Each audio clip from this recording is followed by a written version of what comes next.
જય શ્રી રામ મિત્રો, કેમ છો? બધા મજામાં છો? તો 2081નું વર્ષ ભલે આપણા માટે ગમે એવું ગયું હોય, પરંતુ વિક્રમ સંવત 2082નું વર્ષ તમને ગમે એવું જાય, તમને દરેક નાની મોટી ખુશીઓ મળે, તમારા ઘરમાં બધાને સુખ શાંતિ અને સમૃદ્ધિ આવે એવી હું પ્રાર્થના કરું છું.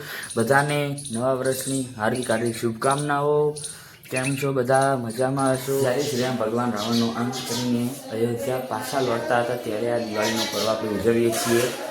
જ્યારે અંત કર્યો હતો ત્યારે આપણે દશેરો ઉજવીએ છીએ અને એના 21 દિવસ પછી આપણે દિવાળી ઉજવીએ છીએ. કારણ કે જ્યારે પાછા આવતા હતા શ્રીરામ ભગવાન, ત્યારે લોકો દીવા કરીને તેઓનું સ્વાગત માટે દીવા પ્રગટ્યા આવ્યા હતા દિવાળીની રાતે. અને એના બીજા દિવસે એટલે કે નવા વર્ષની અંદર, નૂતન વર્ષની અંદર શ્રીરામ ભગવાન પાછા આવે છે ત્યારે તેઓનું સ્વાગત કરે છે. બધા તેઓને મળવા માટે જાય છે. એટલે આપણે સૌની ઘરે રામ રામ કરવા માટે જઈએ છીએ. તો આ રીતે આપણો પર્વ ઉજવીએ છીએ. તો બધાને નૂતન વર્ષ અભિનંદનની હાર્દિક હાર્દિક શુભકામનાઓ. તમે બધા અને તમારા પરિવારને મારા અને મારા પરિવાર તરફથી હાર્દિક હાર્દિક શુભકામનાઓ. આવજો, ટાટા, બાય બાય, ફરી મળીએ.